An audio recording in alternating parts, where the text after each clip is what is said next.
Универзитетите денеска ги отворија вратите за новата генерација на студенти. На 6 државни универзитети во земјава годинава се запишале 10.000 бруцоши, нешто повеќе од минатата година, информираше министерката за образование Весна Јаневска.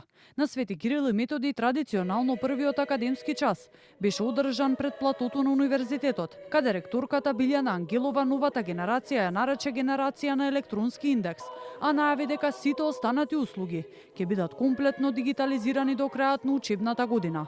Ваучери за електронски уред од 250 евра, бесплатен пристап до веб научни бази и олеснети критериуми за стипендија се дел од поволностите кои министерката Јаневска уверува дека студентите ќе ги почувствуваат во текот на новата академска година. Оваа година студентите одлучија да останат во својата татковина, се запишаа во голем број и заедно со нас во иднина ќе ја градиме за да биде подобра, по-просперитетна, а потоа ќе им ја оставиме нив, тие да ја водат државата и да ја градат сопствената татковина.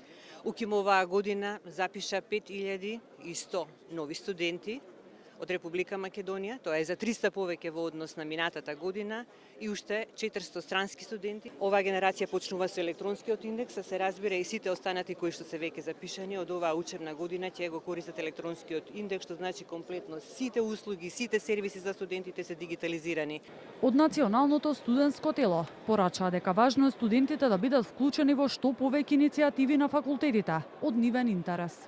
Покрај стекнувањето на знаење, вмрежувајте се, вклучете се во разни иницијативи од ваш интерес, во студентските собранија и организации на факултетите. Се од ова е многу значајно за вас, вашата надоградба, но и за целата заедница. Ректорката Ангелова информираше дека најголем интерес на УКИМ оваа година имало за економскиот факултет, каде се запишани 707 студенти, потоа на медицинскиот факултет, на Финки и ФЕИД, како и на филозофскиот факултет.